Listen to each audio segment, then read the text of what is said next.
अस्सलाम वालेकुम रहमतुल्लाहि व बरकातुहू। नबी अकरम सल्लल्लाहु अलैहि वसल्लम फरमाते हैं दुआ हुवल इबाद, यानी कि दुआ ही तो इबादत है।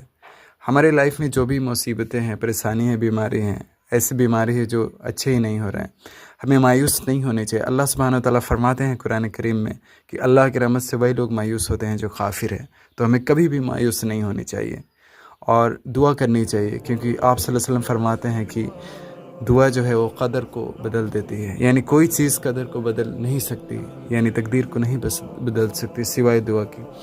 तो हमें दुआ करनी चाहिए, और दुआ की कुछ मैनर है, जैसे कि जब भी आप हाथ उठाएं तो अल्लाह रब्बुल आलमीन की तारीफ़ करें, जैसे सुब्हानल्लाहि व बिहम्दिही सुब्हानल्लाहिल अज़ीम, अल्लाहु अल्लाहु रब्बी ला उशरिकु बिही शैअ या ज़ुल जलाली वल इकराम, सुब्हानल्लाह अल्हम्दुलिल्लाह। जो भी ज़िक्र आप कर सकते हैं, यानी तारीफ़ कर सकते हैं रब्बुल आलमीन की, कीजिए। फिर आप सल्लल्लाहु अलैहि वसल्लम पे दरूद भेजिए, क्योंकि जो लोग आप सल्लल्लाहु अलैहि वसल्लम पे दरूद नहीं भेजते अपने दुआ में, उनकी दुआएं मतलब आसमानों में घूमती रहती है, एक्सेप्ट नहीं होती है।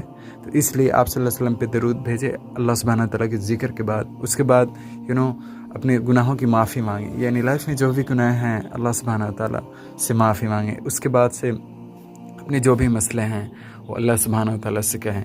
इसके सबसे बेस्ट ऑप्शन जो है वो तहज्जुद है। तहज्जुद is a time when your prayer will be accepted. या अगर आप तहज्जुद में नहीं उठ सकते हैं तो मगरिब बाद या ईसा बाद वज़ू करके चले जाएं लास्ट फ्लोर पे, और जो नमाज़ बिछाएं, 2 रकात नवाफिल पढ़ें, और अल्लाह सुब्हानहू व तआला से यानी जो भी दुआएं के स्टेप है उसको फॉलो करके अल्लाह सुब्हानहू व तआला के सामने रोना स्टार्ट कर दीजिए, और बोलिए कि अल्लाह ताला मेरे ये मसले हैं, मैं इतने दिन से बीमार हूँ, या जो भी प्रॉब्लम है आपकी, बोलिए अल्लाह सुब्हानहू व तआला से, रोइए अपने दुआ में। देखिए आपको खुद यकीन हो जाएगा कि मेरी दुआएं जो हैं वो कबूल हो रही हैं अल्हम्दुलिल्लाह। और आपको अल्लाह सुब्हानहू व तआला के सामने जो रोने का जो लज्जत है ना, आपको एहसास होगा। और दुनिया की सबसे बेहतरीन वो मोमेंट्स होती है जब इंसान जब रब्बुल आलमीन के सामने रोता है, वो सबसे बड़ी हैप्पीनेस जो खुशी है वो होता है उस वक्त।